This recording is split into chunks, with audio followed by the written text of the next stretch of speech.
إذ يقول المنافقون والذين في قلوبهم مرض غر هؤلاء دينهم ومن يتوكل على الله فإن الله عزيز حكيم۔ جبکہ منافقین اور وہ سب لوگ جن کے دلوں کو روگ لگا ہوا ہے کہہ رہے تھے کہ ان لوگوں کو تو ان کے دین نے خبت میں مبتلا کر رکھا ہے، حالانکہ اگر کوئی اللہ پر بھروسہ کرے تو یقیناً اللہ بڑا زبردست اور دانا ہے۔ ان لوگوں کو تو ان کے دین نے خبت میں مبتلا کر رکھا ہے، یعنی مدینے کے منافقین اور وہ سب لوگ جو دنیا پرستی اور خدا سے غفلت کے مرض میں گرفتار تھے، یہ دیکھ کر کہ مسلمانوں کی مٹھی بھر بے سر و سامان جماعت قریش جیسی زبردست طاقت سے ٹکرانے کے لیے جا رہی ہے، آپس میں کہتے تھے کہ یہ لوگ اپنے دینی جوش میں دیوانے ہو گئے، اس مارکے میں ان کی تباہی یقینی ہے، مگر اس نبی نے کچھ ایسا افسو ان پر پھونک رکھا ہے کہ ان کی عقل خبت ہو گئی ہے اور آنکھوں دیکھے یہ موت کے منہ میں چلے جا رہے ہیں۔ وَلَوْ تَرَىٰ إِذْ يَتَوَفَّى الَّذِينَ كَفَرُوا الْمَلَائِكَةُ يَضْرِبُونَ وُجُوهَهُمْ وَأَدْبَارَهُمْ وَذُوقُوا عَذَابَ الْحَرِيقِ ذَلِكَ بِمَا قَدَّمَتْ أَيْدِيكُمْ وَأَنَّ اللَّهَ لَيْسَ بِظَلَّامٍ لِّلْعَبِيدِ كَدَأْبِ آلِ فِرْعَوْنَ وَالَّذِينَ مِن قَبْلِهِمْ كَفَرُوا بِآيَاتِ اللَّهِ فَأَخَذَهُمُ اللَّهُ بِذُنُوبِهِمْ إِنَّ اللَّهَ قَوِيٌّ شَدِيدُ الْعِقَابِ۔ کاش تم اس حالت کو دیکھ سکتے جب فرشتے مقتول کافروں کی روحیں قبض کر رہے تھے، وہ ان کے چہروں اور ان کے کولوں پر ضربیں لگاتے جاتے تھے اور کہتے جاتے تھے لو اب جلنے کی سزا بھگتو، یہ وہ جزا ہے جس کا سامان تمہارے اپنے ہاتھوں نے پیشگی مہیا کر رکھا تھا، ورنہ اللہ تو اپنے بندوں پر ظلم کرنے والا نہیں ہے۔ یہ معاملہ ان کے ساتھ اسی طرح پیش آیا جس طرح آل فرعون اور ان سے پہلے کے دوسرے لوگوں کے ساتھ پیش آتا رہا ہے کہ انہوں نے اللہ کی آیات کو ماننے سے انکار کیا اور اللہ نے ان کے گناہوں پر انہیں پکڑ لیا۔ اللہ قوت رکھتا ہے اور سخت سزا دینے والا ہے۔ ذلك بأن الله لم يكن مغيرا نعمة أنعمها على قوم حتى يغيروا ما بأنفسهم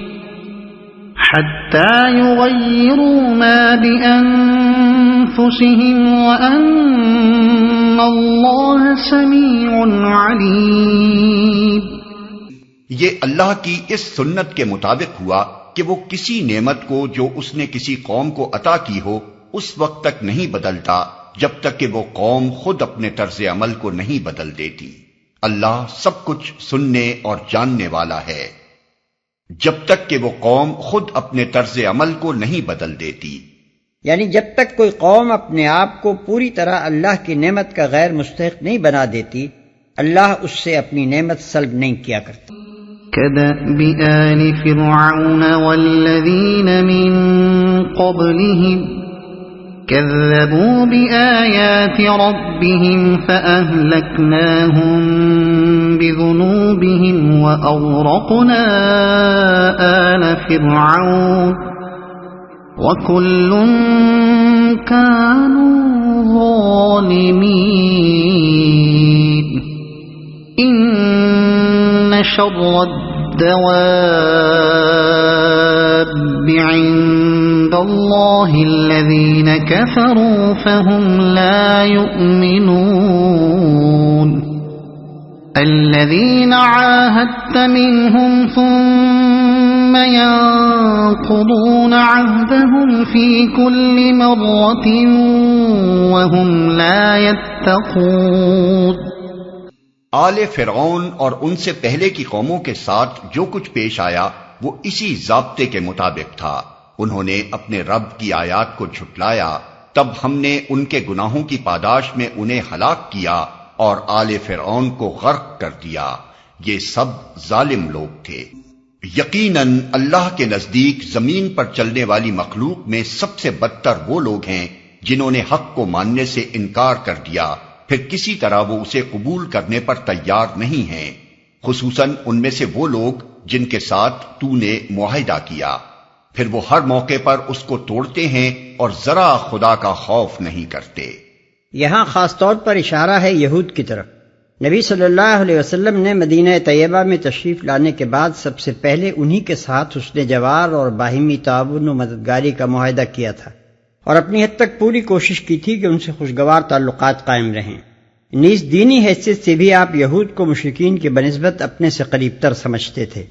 اور ہر معاملے میں مشرکین کے بالمقابل اہل کتاب ہی کے طریقے کو ترجیح دیتے تھے، لیکن ان کے علماء اور مشائخ کو توحید خالص اور اخلاق صالحہ کی وہ تبلیغ اور اعتقادی و عملی گمراہیوں پر وہ تنقید اور اقامت دین حق کی وہ سعی جو نبی صلی اللہ علیہ وسلم کر رہے تھے ایک آن نہ بھاتی تھی، اور ان کی پہم کوشش یہ تھی کہ یہ نئی تحریک کسی طرح کامیاب نہ ہونے پائے۔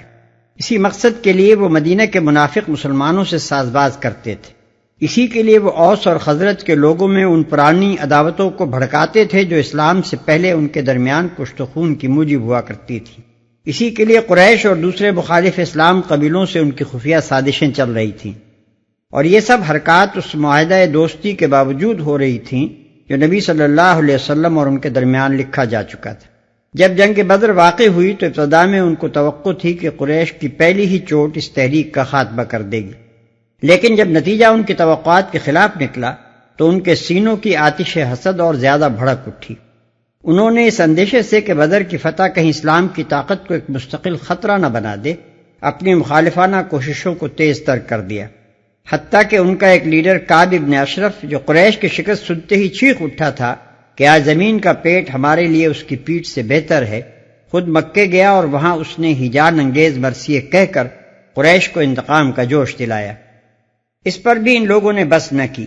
یہودیوں کے قبیلہ بنی قینقاع نے معاہدہ حسن جوار کے خلاف ان مسلمان عورتوں کو چھیڑنا شروع کیا جو ان کی بستی میں کسی کام سے جاتی تھیں، اور جب نبی صلی اللہ علیہ وسلم نے ان کو اس حرکت پر ملامت کی تو انہوں نے جواب میں دھمکی دی کہ یہ قریش نباشد، ہم لڑنے مرنے والے لوگ ہیں اور لڑنا جانتے ہیں، ہمارے مقابلے میں آؤ گے تب تمہیں پتہ چلے گا کہ مرد کیسے ہوتے ہیں۔ فَإِمَّا تَثْقَفَنَّهُمْ فِي الْحَرْبِ فَشَرِّدْ بِهِم مَّنْ خَلْفَهُمْ لَعَلَّهُمْ يَذَّكَّرُونَ۔ پس اگر یہ لوگ تمہیں لڑائی میں مل جائیں تو ان کی ایسی خبر لو کہ ان کے بعد جو دوسرے لوگ ایسی روش اختیار کرنے والے ہوں ان کے حواس باختہ ہو جائیں۔ توقع ہے کہ بدعہدوں کے اس انجام سے وہ سبق لیں گے۔ ان کے بعد جو دوسرے لوگ ایسی روش اختیار کرنے والے ہوں ان کے حواس باختہ ہو جائیں۔ اس کا مطلب یہ ہے کہ اگر کسی قوم سے ہمارا معاہدہ ہو اور پھر وہ اپنی معاہدانہ ذمہ داریوں کو پس پش ڈال کر ہمارے خلاف کسی جنگ میں حصہ لے تو ہم بھی معاہدے کی اخلاقی ذمہ داریوں سے سبکدوش ہو جائیں گے اور ہمیں حق ہوگا کہ اس سے جنگ کریں۔ نیز اگر کسی قوم سے ہماری لڑائی ہو رہی ہو اور ہم دیکھیں کہ دشمن کے ساتھ ایک ایسی قوم کے افراد بھی شریک جنگ ہیں جس سے ہمارا معاہدہ ہے تو ہم ان کو قتل کرنے اور ان سے دشمن کا سا معاملہ کرنے میں ہرگز کوئی تعامل نہ کریں گے، کیونکہ انہوں نے اپنی انفرادی حیثیت میں اپنی قوم کے معاہدے کی خلاف ورزی کر کے اپنے آپ کو اس کا مستحق نہیں رہنے دیا ہے کہ ان کی جان و مال کے معاملے میں اس معاہدے کا احترام ملحوظ رکھا جائے جو ہمارے اور ان کی قوم کے درمیان ہے۔ وَإِمَّا تَخَافَنَّ مِن قَوْمٍ خِيَانَةً فَانبِذْ إِلَيْهِمْ عَلَى سَوَاءٍ إِنَّ اللَّهَ لَا يُحِبُّ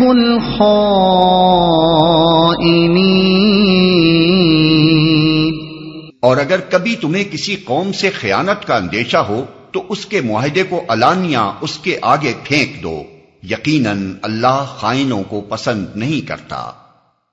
اس معاہدے کو علانیہ اس کے آگے پھینک دو۔ اس آیت کی روح سے ہمارے لیے یہ کسی طرح جائز نہیں ہے کہ اگر کسی شخص یا گروہ یا ملک سے ہمارا معاہدہ ہو اور ہمیں اس کے طرز عمل سے یہ شکایت لاحق ہو جائے کہ وہ عہد کی پابندی میں کوتاہی برت رہا ہے، یا یہ اندیشہ پیدا ہو جائے کہ وہ موقع پاتے ہی ہمارے ساتھ غداری کر بیٹھے گا، تو ہم اپنی جگہ خود فیصلہ کر لیں کہ ہمارے اور اس کے درمیان معاہدہ نہیں رہا، اور یکایک اس کے ساتھ وہ طرز عمل اختیار کرنا شروع کر دیں جو معاہدہ نہ ہونے کی صورت ہی میں کیا جا سکتا ہو۔ اس کے برعکس ہمیں اس بات کا پابند کیا گیا ہے کہ جب ایسی صورت پیش آئے تو ہم کوئی مخالفانہ کارروائی کرنے سے پہلے فریق ثانی کو صاف صاف بتا دیں کہ ہمارے اور تمہارے درمیان اب معاہدہ باقی نہیں رہا، تاکہ فسخ معاہدہ کا جیسا علم ہم کو حاصل ہے ویسا ہی اس کو بھی ہو جائے، اور وہ اس غلط فہمی میں نہ رہے کہ معاہدہ اب بھی باقی ہے۔ اس فرمان الہی کے مطابق نبی صلی اللہ علیہ وسلم نے اسلام کی بین الاقوامی پالیسی کا یہ مستقل اصول قرار دیا تھا کہ جس کا کسی قوم سے معاہدہ ہو اسے چاہیے کہ معاہدے کی مدت ختم ہونے سے پہلے عہد کا بند نہ کھولے، یا نہیں تو ان کا عہد برابری کو ملحوظ رکھتے ہوئے ان کی طرف پھینک دے۔ پھر اسی قاعدے کو آپ نے اور زیادہ پھیلا کر تمام معاملات میں عام اصول یہ قائم کیا تھا کہ جو تجھ سے خیانت کرے تو اس سے خیانت نہ کرے، اور یہ اصول صرف وعدوں میں بیان کرنے اور کتابوں کی زینت بننے کے لیے نہ تھا، بلکہ عملی زندگی میں بھی اس کی پابندی کی جاتی تھی۔ چنانچہ ایک مرتبہ جب حضرت معاویہ رضی اللہ عنہ نے اپنے عہد بادشاہی میں سرحد روم پر فوجوں کا اجتماع اس غرض سے کرنا شروع کیا کہ معاہدے کی مدت ختم ہوتے ہی یکایک رومی علاقے پر حملہ کر دیا جائے، تو ان کی اس کارروائی پر عمر بن انبسہ صحابی رضی اللہ عنہ نے سخت احتجاج کیا، اور نبی صلی اللہ علیہ وسلم کی یہی حدیث سنا کر کہا کہ معاہدے کی مدت کے اندر یہ معاندانہ طرز عمل اختیار کرنا غداری ہے۔ آخر کار حضرت امیر معاویہ کو اس اصول کے آگے سر جھکا دینا پڑا اور سرحد پر اجتماع فوج روک دیا گیا۔ یک طرفہ فسخ معاہدہ اور اعلان جنگ کے بغیر حملہ کر دینے کا طریقہ قدیم جاہلیت میں بھی تھا، اور زمانہ حال کی مہذب جاہلیت میں بھی اس کا رواج موجود ہے۔ چنانچہ اس کی تازہ ترین مثالیں جنگ عظیم 2 میں روس پر جرمنی کے حملے اور ایران کے خلاف روس و برطانیہ کی فوجی کارروائی میں دیکھی گئی ہیں۔ عموماً اس کارروائی کے لیے یہ عذر پیش کیا جاتا ہے کہ حملے سے پہلے مطلع کر دینے سے دوسرا فریق ہوشیار ہو جاتا اور سخت مقابلہ کرتا، یا اگر ہم مداخلت تک کرتے تو ہمارا دشمن فائدہ اٹھا لیتا۔ لیکن اس قسم کے بہانے اگر اخلاقی ذمہ داریوں کو ساقط کر دینے کے لیے کافی ہوں تو پھر کوئی گناہ ایسا نہیں ہے جو کسی نہ کسی بہانے نہ کیا جا سکتا ہو۔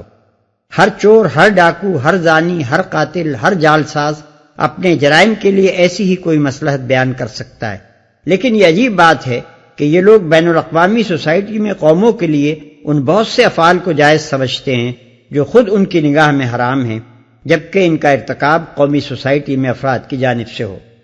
اس موقع پر یہ جان لینا بھی ضروری ہے کہ اسلامی قانون صرف ایک صورت میں بلا اطلاع حملہ کرنے کو جائز رکھتا ہے، اور وہ صورت یہ ہے کہ فریق ثانی علل اعلان معاہدے کو توڑ چکا ہو اور اس نے صریح طور پر ہمارے خلاف معاندانہ کارروائی کی ہو۔ ایسی صورت میں یہ ضروری نہیں رہتا کہ ہم اسے آیت مذکورہ بالا کے مطابق فسخ معاہدہ کا نوٹس دیں، بلکہ ہمیں اس کے خلاف بلا اطلاع جنگی کارروائی کرنے کا حق حاصل ہو جاتا ہے۔ فقہاء اسلام نے یہ استثنائی حکم نبی صلی اللہ علیہ وسلم کے اس فعل سے نکالا ہے کہ قریش نے جب بنی خزاعہ کے معاملے میں صلح حدیبیہ کو علانیہ توڑ دیا تو آپ نے پھر انہیں فسخ معاہدہ کا نوٹس دینے کی کوئی ضرورت نہ سمجھی، بلکہ بلا اطلاع مکے پر چڑھائی کر دی۔ لیکن اگر کسی موقع پر ہم اس قاعدہ استثناء سے فائدہ اٹھانا چاہیں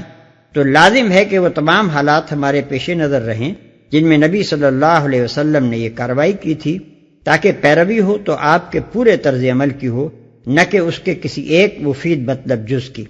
حدیث اور سیرت کی کتابوں سے جو کچھ ثابت ہے وہ یہ ہے کہ اولاً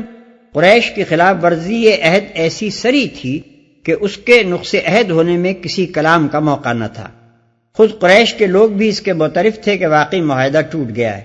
انہوں نے خود ابو سفیان کو تجدید عہد کے لیے مدینے بھیجا تھا، جس کے صاف معنی یہی تھے کہ ان کے نزدیک بھی عہد باقی نہیں رہا تھا۔ تاہم یہ ضروری نہیں ہے کہ ناقص عہد قوم کو خود بھی اپنے نقص عہد کا اعتراف ہو، البتہ یہ یقیناً ضروری ہے کہ نقص عہد بالکل صحیح اور غیر مشتبہ ہو۔ ثانیاً نبی صلی اللہ علیہ وسلم نے ان کی طرف سے عہد ٹوٹ جانے کے بعد پھر اپنی طرف سے صراحتاً یا اشارتاً و کنایتاً ایسی کوئی بات نہیں کی جس سے یہ ایمان نکلتا ہو کہ اس بدعہدی کے باوجود آپ ابھی تک ان کو ایک معاہد قوم سمجھتے ہیں اور ان کے ساتھ آپ کے معاہدانہ روابط اب بھی قائم ہیں۔ تمام روایات بالاتفاق یہ بتاتی ہیں کہ جب ابو سفیان نے مدینہ آ کر تجدید معاہدہ کی درخواست پیش کی تو آپ نے اسے قبول نہیں کیا۔ ثالثاً، قریش کے خلاف جنگی کارروائی آپ نے خود کی اور کھلم کھلا کی۔ کسی ایسی فریب کاری کا شائبہ تک آپ کے طرز عمل میں نہیں پایا جاتا کہ آپ نے بظاہر صلح اور بباطن جنگ کا کوئی طریقہ استعمال فرمایا ہو۔ یہ اس معاملے میں نبی صلی اللہ علیہ وسلم کا اسوہ حسنہ ہے، لہذا آیت مذکورہ بالا کے حکم عام سے ہٹ کر اگر کوئی کارروائی کی جا سکتی ہے تو ایسے ہی مخصوص حالات میں کی جا سکتی ہے اور اسی سیدھے شریفانہ طریقے سے کی جا سکتی ہے جو حضور اکرم صلی اللہ علیہ وسلم نے اختیار فرمایا تھا۔ مزید برآں اگر کسی معاہد قوم سے کسی معاملے میں ہماری نزاع ہو جائے اور ہم دیکھیں کہ گفت و شنید یا بین الاقوامی ثالثی کے ذریعے سے وہ نزاع طے نہیں ہوتی، یا یہ کہ فریق ثانی اس کو بزور طے کرنے پر تلا ہوا ہے، تو ہمارے لیے یہ بالکل جائز ہے کہ ہم اس کو طے کرنے میں طاقت استعمال کریں۔ لیکن آیت مذکورہ بالا ہم پر یہ اخلاقی ذمہ داری عائد کرتی ہے کہ ہمارا یہ استعمال طاقت صاف اعلان کے بعد ہونا چاہیے اور کھلم کھلا ہونا چاہیے۔